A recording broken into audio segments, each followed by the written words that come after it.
जय माता दी सभी को। हर हर महादेव। सुप्रभात भारत। आज सुप्रभात के साथ ही आप लोगों को मैं कुछ धन प्राप्ति के छोटे छोटे से प्रयोग दूंगी। आज शुक्रवार है और 27 तारीख है, 27 सितंबर है।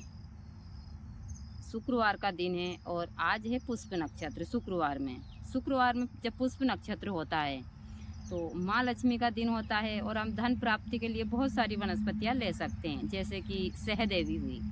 आप आज के दिन सहदेवी को ले सकते हैं। मान लो आपने निमंत्रण नहीं दिया है तो आप हैंड टू हैंड उनको निमंत्रण देकर आज ले सकते हैं। अभिमंत्रित कर कर आप माँ लक्ष्मी के मंत्र से अभिमंत्रित कर कर और अपने धन के स्थान पर रख सकते हैं। दूसरा, आज आप लाजवंती ले सकते हैं, इसी हिसाब से ब्रह्मडंडी ले सकते हैं, घृत कुमारी ले सकते हैं, वन कुमारी की जड़ ले सकते हैं।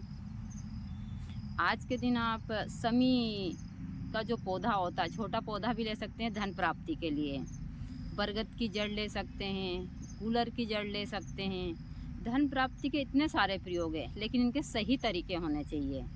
तो आज के दिन योग बहुत अच्छा है। दूसरा, पितृपक्ष में आज के दिन जो योग है वो बहुत ही अच्छा है कि आज शुक्रवार में पुष्प नक्षत्र है। यहाँ सुबह 4 बजे से तो रात अंत तक रहेगा।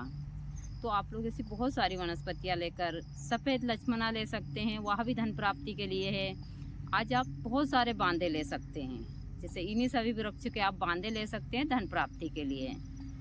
और आज रात्रि के समय, क्योंकि रात अंत तक रहेगा, तो आप लोग बहुत सारे काजल भी बना सकते हैं। देखिए, हम जो साधक होते हैं, हमारे जीवन में ऐसे बहुत सारे जो ऐसे योग है हम नहीं छोड़ते हैं। आज मैं सुबह 3 बजे से उठी हूँ, अभी थोड़ी बाहर आई थी घूमने के लिए, क्योंकि मैं थोड़ा घूमती भी हूँ और मछलियों को दाना भी देती हूँ। आज अच्छा योग है तो आज मैं मछलियों को दाना देने आई थी, क्योंकि आज माँ लक्ष्मी का दिन भी है और तालाब में जो मछलियाँ, उस हिसाब से सारी चीज़ें, तो मैं मछलियों को दाना देने आई थी सुबह। लेकिन यहाँ पूरी रात भर से बारिश हुई है और बारिश के कारण हल्की धूल है, हर जगह पानी पानी है। काफ़ी मात्रा में बारिश हुई थी रात को यहाँ पर। अभी सुबह सुबह थोड़ी बारिश कम हुई है। हाँ, खूब तेज़ नहीं हुई, हल्की हल्की हुई थी, लेकिन हाँ पूरी रात भर बारिश हुई है यहाँ पर। तो आज के दिन अब बहुत सारी ऐसे छोटे छोटे अनुष्ठान कर कर, लेकिन सभी भक्त मुझसे पूछते हैं फिर कि माता जी हमको ये दीजिए। देखिए, आप मेरे वीडियो में अंदर जाते हैं तो आपको हर प्रकार के, मेरा जो शमशान शादी का पेज है या फिर मेरा यूट्यूब चैनल है शमशान वासनी शमशान भैरवी, आपको हर प्रकार के यह सारी चीज़ें मिल जाएगी। मेरे शमशान वासनी शमशान भैरवी के नाम से 2 चैनल है। एक है जो काफ़ी आज से 5 साल पहले बनाया था, उसके ऊपर 10-12 वीडियो पड़े हैं बस। लेकिन जो अभी चैनल चल रहा है उसके ऊपर तो कम से कम 800-900 वीडियो है, जो सब उपाय की है हर प्रकार के। तो आप वहाँ जाकर यह सारी चीज़ें कर सकते हैं। देखिए, मेरा काम है इन चीज़ों की जानकारी देना। मैं तंत्र के क्षेत्र में कभी झूठ झाट का इस्तेमाल नहीं करती हूँ। यह चीज़ें सभी को पता है। आजकल मेरे ऊपर महिलाएं सब इतना भरोसा कर रहे हैं, तो मेरी चीज़ें और बड़ी है। मैं जो भी होगा, चाहे मेरे साथ में एक ही भक्त क्यों ना खड़ा रहे, लेकिन मैं झूठ कभी नहीं बोलूँगी तंत्र के मार्ग पर। बहुत सारे लोग मुझे, कल किसी ने, बहुत सारे, मैंने बगलामुखी अनुष्ठान के बारे में कहा था तो मुझे कमेंट करा था किसी ने कि अरे माता जी इतना झूठ मत बोलो। नहीं, हमारे ही घर के सदस्य थे जो 10-12 साल से केस में फंसे थे। बड़ा ही, मैं ज़्यादा उनकी उस हिसाब की भी अपनी पर्सनल लाइफ है, लेकिन मैं उसकी थोड़ी सी जानकारी आप लोगों को ज़रूर दूंगी। जब यहाँ जो हमारे पास के कोर्ट है उससे 3-4 बार खारिज हो गई, जबलपुर से खारिज हो गई, दिल्ली से खारिज हो गई, 10-12 साल हो गए, वहाँ अंदर जाने के लिए तैयार नहीं थे। वो गुरुजी के बहुत प्रिय थे, मेरे भी थे, अब भी है, ऐसा नहीं है। बहुत सारी चीज़ें हुई है ज़िंदगी में गुरुजी के जाने के बाद, लेकिन फिर भी मैं अपने मन में वो नहीं रखती हूँ। जिसने मेरे साथ जो किया, मैंने अब माफ़ कर कर मैं आगे बढ़ चुकी हूँ। हाँ, मैं यहाँ है कि उन लोगों को फिर से अपनी ज़िंदगी में उस हिसाब से वह दर्जा नहीं दे सकती। फिर आखिरी में गुरुजी ने उनको करवाया, जब परेशान हो गए तो अरेस्ट करवाया और वकील से बात करी तो उन्होंने कहा कि हम 2 महीने के अंदर इनको बाहर ले आएंगे। काफ़ी खर्च हुआ, बहुत सारी चीज़ें, तो उनको अंदर करवाया। अंदर करवाने के बाद में जबलपुर, यहाँ का सारी चीज़ें जबलपुर लगती है, हमने केस लगवाया, 2 बार खारिज हो गया। फिर तीसरी बार लगाया, जब भी खारिज हो गया। जब तीसरी बार लगाया और खारिज हुआ तो गुरुजी को बहुत तकलीफ़ हुई। गुरुजी इतने निराश हो गए, बहुत ज़्यादा। और गुरुजी निराश होने के बाद में, क्योंकि सारी ज़िम्मेदारी गुरुजी के ऊपर थी, हर एक ज़िम्मेदारी हमने 12 साल उस हिसाब से निकाले। हाँ, सारी चीज़ें झूठी थी, सब कुछ झूठा था, लेकिन फिर भी, और मैं कहती हूँ सही चीज़ें होती है तो ही होती है।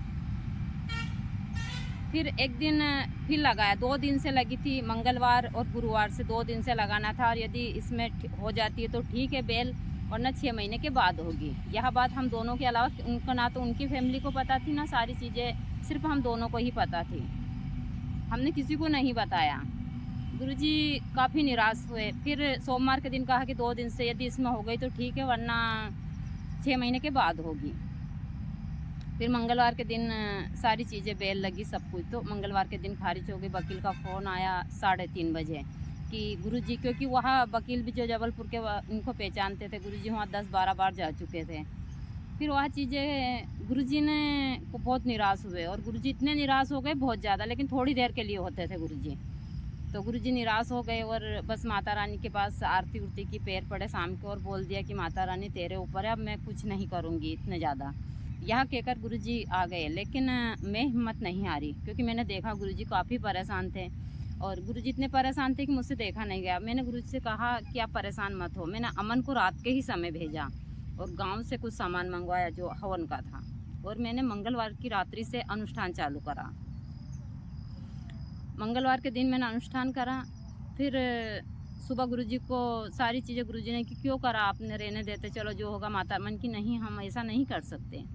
फिर मैंने मंगलवार के दिन रात्रि को अनुष्ठान करा। मैं रात्रि को 2:30 साढ़े 3 बजे सोई हूँ। फिर उसके बाद में मैं दूसरे दिन, बुधवार के दिन का सुबह की हमने आरती पूजन कर फिर रात्रि का अनुष्ठान में गुरुजी मेरे साथ बैठे। चलो ठीक है, क्योंकि गुरुजी थोड़ी देर निराश होते थे फिर उसके बाद में, और गुरुजी अपने काम के लिए इन चीज़ों का इस्तेमाल बहुत कम करते थे। तो मैंने गुरुजी को वह सारी चीज़ें दी। फिर हमने बुधवार के दिन रात्रि के समय दोनों ने बहुत उस हिसाब से अनुष्ठान करा सारी चीज़ें। फिर गुरुवार के दिन हम तो भूल ही गए कि कुछ ही हमने वकील को, क्योंकि हम पता था कि वकील ने बोला था कि मुश्किल है सारी चीज़ें, हमने वकील को फ़ोन नहीं करा। हमारे पास में आज भी मेरी रूह काँपती है जब वो फ़ोन आया था। तो हमारे पास में 4 बजे फ़ोन आया और वकील ने कहा कि गुरुजी चमत्कार हो गया, बस ऐसा ही डायरेक्ट ऐसा बोला उसने। तो गुरुजी ने कहा क्या हुआ, कहना कि बेल हो गई क्या कहेगी।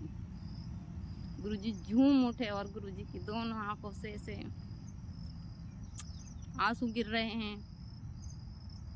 मुझे उन्होंने खूब लिया, मैं भी, अमन, तीनों बहुत, क्योंकि वह जो व्यक्ति थे हमारे लिए काफ़ी महत्वपूर्ण थे, लेकिन उन्होंने मेरा बुरे वक्त में साथ छोड़ दिया। जिस दिन गुरुजी ने शरीर छोड़ा उसके तीसरे दिन कुछ भी बात नहीं हुई, वहाँ यहाँ से चले गए इंदौर के लिए।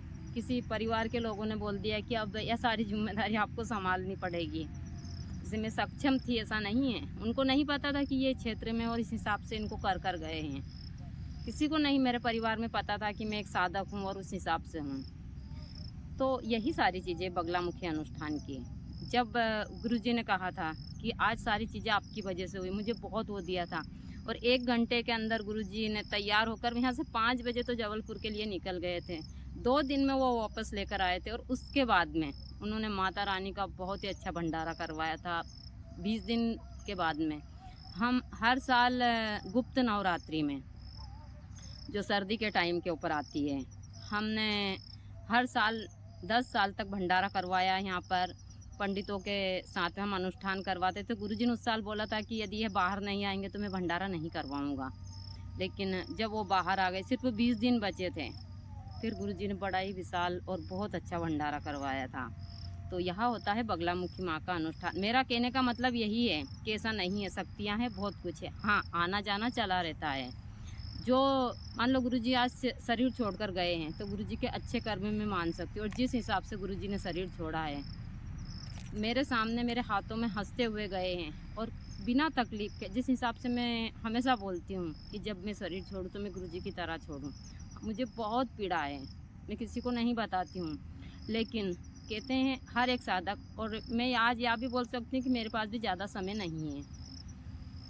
क्योंकि जो भगवती का साधक उस हिसाब का होता है, वह 50-60 साल से ज़्यादा यहाँ एकदम सत्य ज़्यादा नहीं कर सकता। बहुत से बहुत तो 60 साल कर सकता है, क्योंकि इसका कुछ तरीका है जो और नेम है इसका जो हम नहीं बता सकते।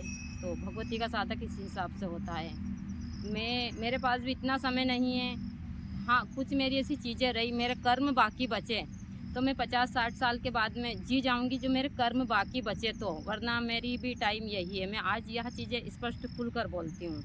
तो एक साधक का ऐसा ही होता है। तो मैंने बगलामुखी का मंत्र दे रही हूँ। आप लोग इस अनुष्ठान को नवरात्रि में कर सकते हैं, कोर्ट केस के लिए कर सकते हैं, आपके जो भी ऐसे दूसरे कार्य हैं उनके लिए भी आप कर सकते हैं। तो मैं आप लोगों को यह सारी चीज़ें दे दूँगी। इसको कर कर आप अपने जीवन को सुखी बना सकते हैं, ऐसा नहीं है। इसमें आपको पीले वस्त्र चाहिएंगे, पीला ही हवन सामग्री की सारी चीज़ें चाहिएगी, भोग वोग लगाने के लिए सारी चीज़ें पीली चाहिएगी।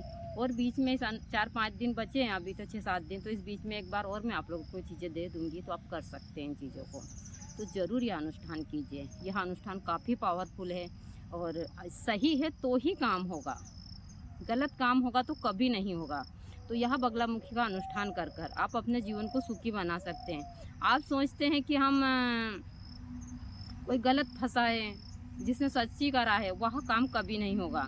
लेकिन यदि आपने कुछ नहीं करा है तो आपका काम 100% होगा, 100% होगा, यह मैं गारंटी लेती हूँ। लेकिन यदि कोई ने सचमुच गलत कार्य करा है और उसके लिए आप प्रयास कर रहे हो, तो आप निर्जल वन में रोने की तरह हो जाता है। कहा जाता है कि हम व्यर्थ रोते हैं वन में, जहाँ पर कोई नहीं होता, कौन हमारी आवाज़ सुनेगा वहाँ पर। तो इसलिए वह चीज़ें व्यर्थ की होती है। तो ऐसी जगह पर प्रयास मत कीजिए, आप प्रयास वहीं कीजिए जहाँ पर आपको प्रयास करने हैं। तो इसी हिसाब से सारी चीज़ें चलती रहती है मेरी। आगे भी मैं आप लोगों को जानकारियाँ देती रहूँगी, लेकिन जब भी टिप्पणी करें सोच समझ कर करें। मुझे कभी भी गलत टिप्पणियाँ ना करें। मैं ना अपना कोई प्रचार कर रही हूँ ना सारी चीज़ें, मैं आप लोगों को सीधी सी चीज़ें दे रही हूँ। आप करिए और फ़ायदा उठाइए। तो यह हमारे यहाँ का दृश्य जो सुबह का है, बारिश के बाद का, और दृश्य बहुत ही अच्छा है। लेकिन बारिश से बहुत सारी चीज़ें हैं, किसानों को बहुत ज़्यादा परेशानी। पूरी साल भर की मेहनत पे कहते हैं ना पानी फिर गया, वह इसी हिसाब से फिरता है पानी। यहाँ मेरा सुबह का रूटीन होता है कि मैं ध्यान प्राणायाम सारी चीज़ों से फ्री होकर मंदिर की साफ़ सफाई से फिर फूल तोड़ने के लिए चली जाती हूँ, ताकि मुझे माला भी बनानी होती है माता रानी के लिए। और उनके पास में जो फूल अर्पण करती हूँ मैं अपने ही आश्रम के यहीं के करती हूँ। यहाँ मेरा डेली का रूटीन है, हमेशा 12 महीने।